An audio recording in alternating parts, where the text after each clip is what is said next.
It's just for tax purposes, Tom continued, his tone softening as he noticed my hesitation. You're always talking about being smart with our finances. This is the best move for our family.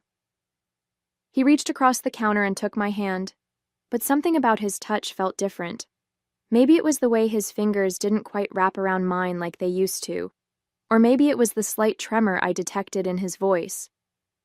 I stood there in our kitchen, staring at the papers he'd just slid across our granite countertop, my heart pounding against my chest. The house transfer documents seemed to mock me, their official letterhead stark against the white surface. The twins were finally asleep upstairs after a long day, and here I was, facing what felt like an ultimatum from my husband of 4 years. My name is Caitlin Wilson, I'm 38 years old, and I'm a physician at Houston Methodist Hospital. I bought this beautiful Victorian house in the Heights neighborhood 2 years before I met Tom, using savings from my residency years and a lot of careful planning. Now, standing in my dream kitchen that I'd renovated myself, I was being pressured to sign away my biggest investment. If you really cared about our marriage, you'd understand why this makes sense, Tom said, pushing the papers closer to me. Between your crazy hospital hours and your constant exhaustion, I'm the one keeping this family together. His words stung, but something in his tone made me pause. There was an edge to it I'd never heard before. I glanced at the baby monitor on the counter, watching our twins, Emma and Ethan, sleeping peacefully in their cribs. At 2 years old, they were the spitting image of me. Same dark curls and olive skin. They were also the reason I pulled double shifts at the hospital, wanting to ensure they'd have every opportunity in life. Tom had never seemed to understand that my dedication to my career wasn't about ambition. It was about providing for our children's future. I don't know, Tom, I said, pulling my hand away.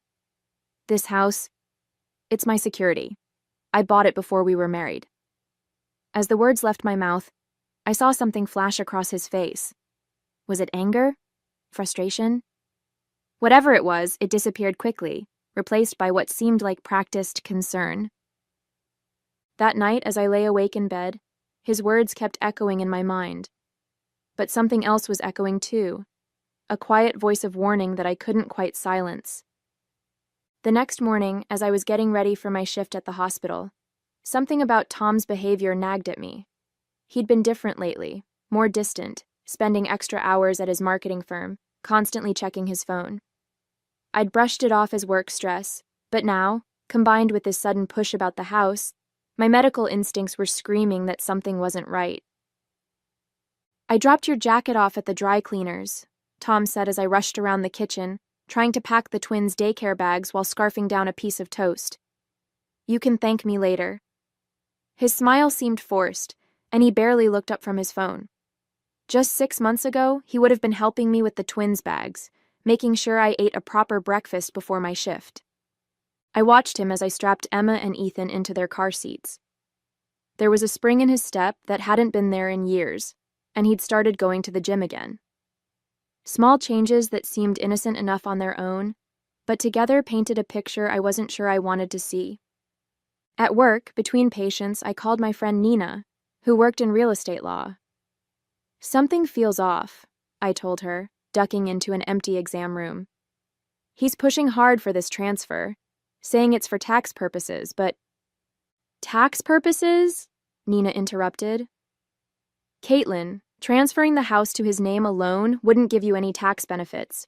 If anything, it would complicate things since you bought it before marriage. My blood ran cold. I'd been so busy with work and the twins that I hadn't done my due diligence.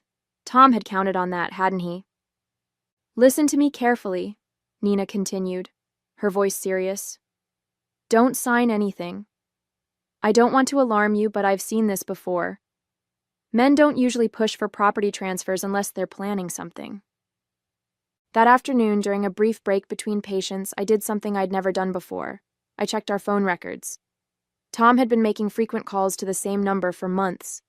My hands trembled as I did a reverse lookup, and a name appeared.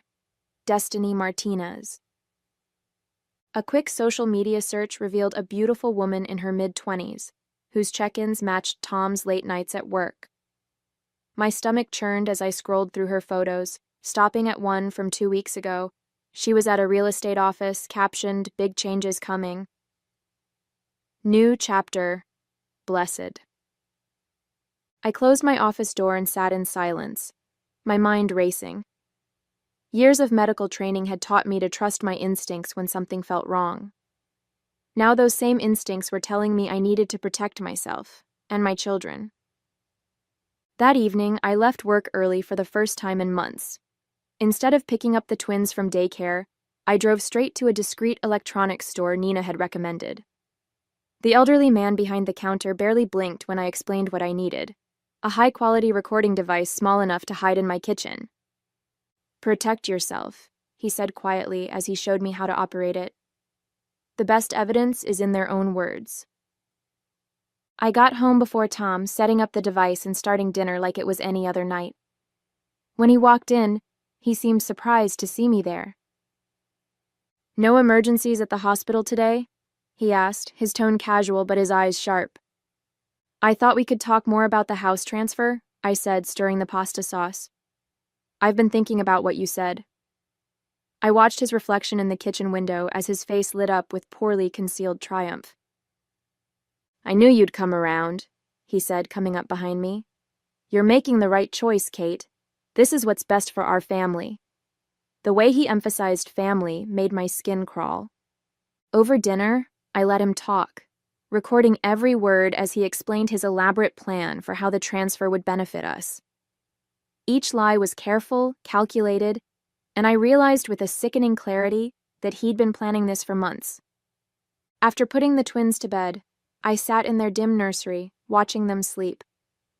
Emma clutched her favorite stuffed giraffe while Ethan had kicked off his blanket as usual. Looking at their peaceful faces, I felt a surge of protective rage. Whatever game Tom was playing, he hadn't counted on a mother's instinct to protect her cubs. The next few days were a blur of careful preparation. I took Nina's advice and made copies of all our financial documents, secured new credit cards in my name only, and started transferring my portion of our savings to a separate account. Each night I'd lie awake next to Tom, listening to his steady breathing and wondering when exactly my husband had become a stranger. A week later, Tom brought home the final transfer papers, already signed by him. "Just your signature," he said, sliding them across the counter, the same spot where this had all started. "Then we can put this all behind us." I picked up the pen, my hand steady despite the adrenaline coursing through my veins. Tom watched intently as I held the pen over the signature line. In that moment, I saw everything so clearly. His impatience, his barely concealed excitement, the way he kept glancing at his phone as if expecting a message. "Actually," I said, putting the pen down, "I think we need to talk about Destiny first." The color drained from his face so fast I almost laughed. But this wasn't funny. This was the beginning of a war, and I was armed with evidence, determination, and a mother's fury. "What are you talking about?" Tom sputtered, but his face had already given him away. His practiced composure crumbled as he reached instinctively for his phone. "Who is Destiny?" I pulled out my own phone, scrolling through the screenshots I'd carefully collected. "Destiny Martinez, 26 years old, works at your firm. You've been having lunch with her at Lorenzo's 3 times a week for the past 4 months. The same restaurant where you proposed to me, by the way. Nice touch." Tom's expression shifted from shock to anger. "You've been spying on me?" "Protecting myself," I corrected, keeping my voice steady despite my racing heart. "Just like you've been protecting our tax situation with this house transfer, right?" He sat down heavily on one of the kitchen stools, running his hands through his hair, a nervous habit I'd once found endearing. "It's not what you think?" "Really?" "Because I think you're trying to steal my house to move in your girlfriend." I played the recording from earlier that week, his voice filling the kitchen as he assured Destiny that everything was going according to plan, and they'd be together soon. The twins' monitor crackled with Emma's soft whimpers. Tom glanced upstairs, and for a moment, I saw guilt flash across his face. But it wasn't guilt about betraying his family. It was guilt about getting caught. "You don't understand," he started, his tone shifting to the placating one he used with difficult clients. Things between us haven't been right for a long time. You're always at the hospital, the twins barely know you. Don't you dare! I cut him off, my voice low but sharp. Don't you dare use our children to justify this. I work to give them a future. What's your excuse for destroying their present? He stood up suddenly, his face flushing with anger. You think you're so clever, don't you? The brilliant doctor, always one step ahead. But you have no idea what it's like living in your shadow, being the guy who married up. Destiny appreciates me. She understands that you're trying to steal my house? I interrupted. The house I bought before I met you? The house where our children took their first steps? Our lawyer said, your lawyer, I corrected. The one you've been meeting with behind my back. Nina warned me about him. He has quite a reputation for helping husbands hide assets during divorces. Tom's face went pale. You talked to Nina? I talk to a lot of people, Tom. I may be busy with work, but I'm not stupid. I pulled out another stack of papers, bank statements, phone records, emails I'd recovered. Did you really think I wouldn't figure it out? That I'd just sign away my children's home because you batted your eyes and mentioned taxes? The baby monitor crackled again, this time with Ethan's cry joining his sister's. Tom moved toward the stairs, but I blocked his path. Don't bother, I said coldly. I'll take care of our children. You can take care of explaining to Destiny why her new chapter is going to have a different setting than she planned. As I headed upstairs to comfort our twins, I heard Tom's phone ping. Probably Destiny, wondering why her knight in shining armor was running late for their rendezvous. Let her wonder. I had more important things to focus on, like protecting my children's future from the man who was supposed to help me build it. This isn't over, Tom called after me as I reached the top of the stairs. You're making a huge mistake. I paused, looking down at him from the landing. No, Tom. The huge mistake was thinking I wouldn't protect what's mine.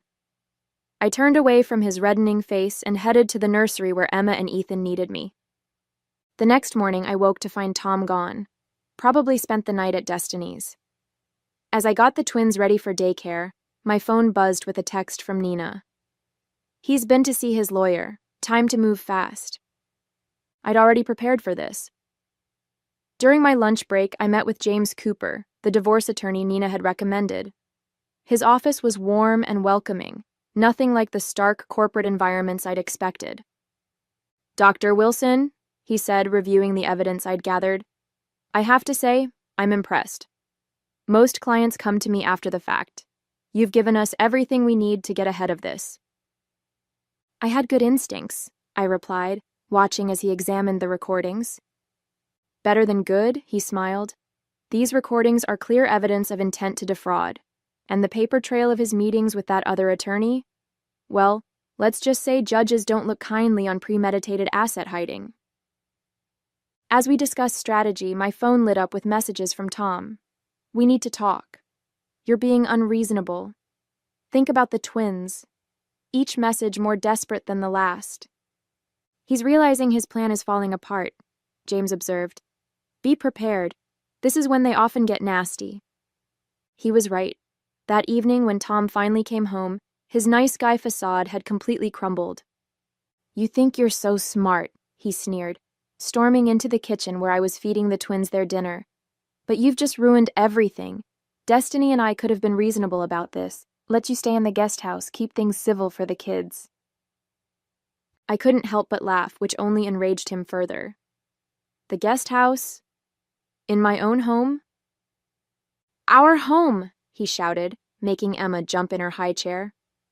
I've lived here for 4 years. Dada mad? Ethan asked, his little face scrunching up with worry. Dada's just tired, I soothed, shooting Tom a warning look. And he's leaving for a while.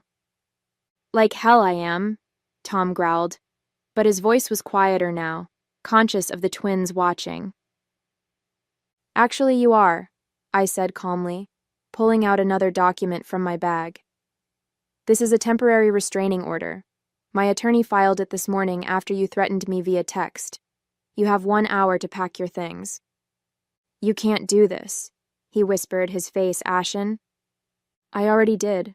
And Tom?" I met his eyes steadily. "Destiny's welcome to you. But this house? The one you tried to steal from your children? That's mine.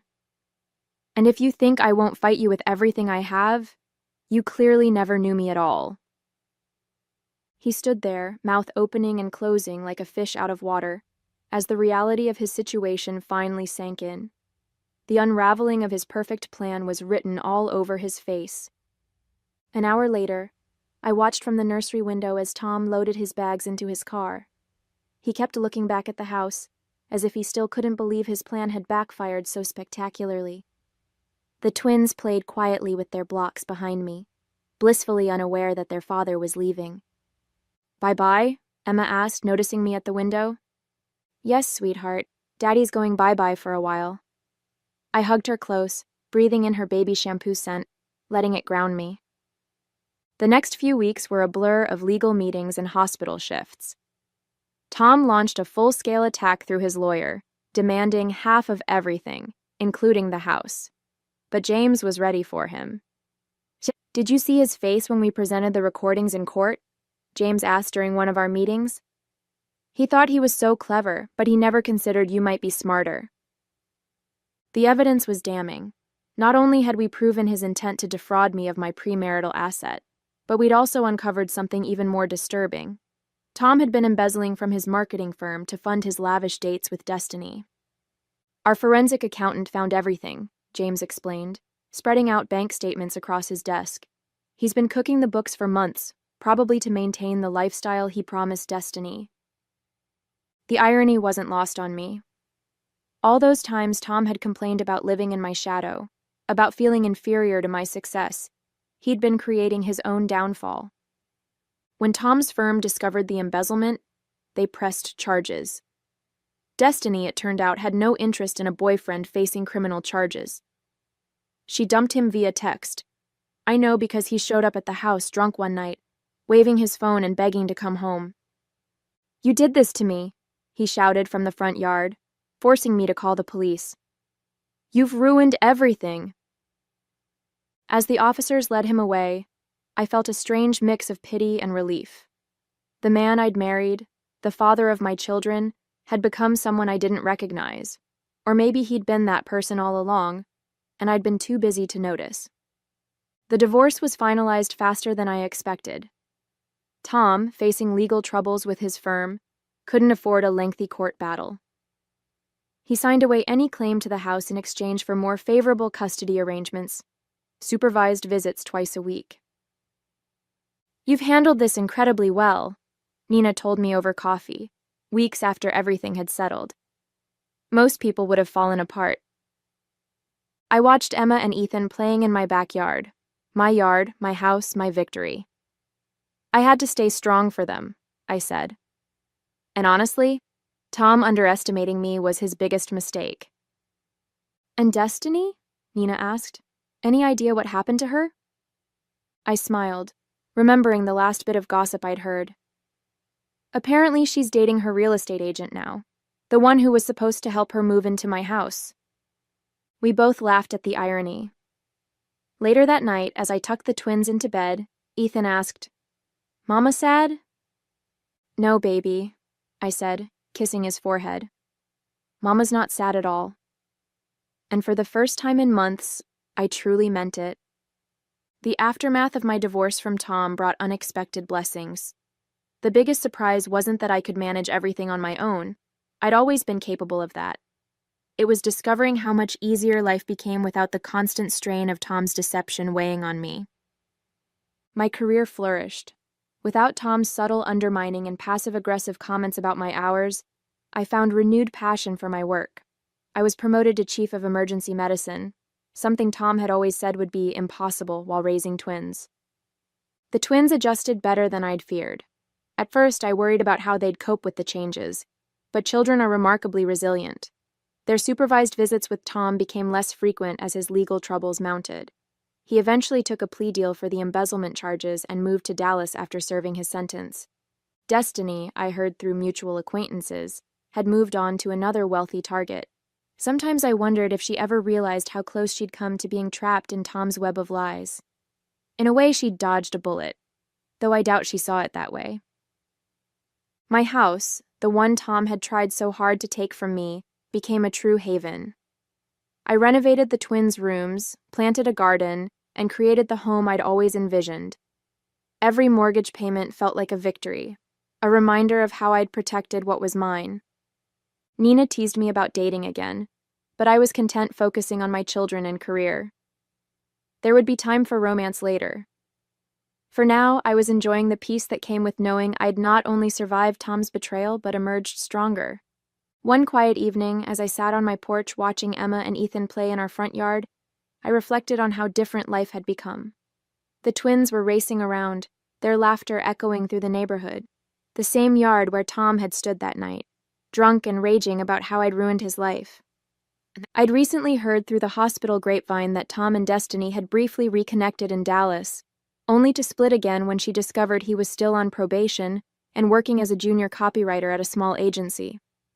His fall from grace had been spectacular, from marketing executive to convicted felon, from family man to cautionary tale. The irony wasn't lost on me that his desperate grab for my house had cost him everything: his career, his freedom, and most importantly, his relationship with his children. The twins now barely remembered their daily life with him. He'd become the dad they saw occasionally on weekends, always trying too hard with expensive gifts and forced enthusiasm. "Mama, look!" Emma called out, proudly showing me a cartwheel while Ethan clapped. These were the moments that mattered. Not the house, not the victory over Tom's schemes, but the simple joy of watching my children grow and thrive. A few days ago, I'd received a letter from Tom, full of apologies and regrets. I filed it away without responding. Some bridges, once burned, shouldn't be rebuilt. Instead, I focused on building new ones, strengthening my bonds with my children, my career, and most importantly, my self-respect.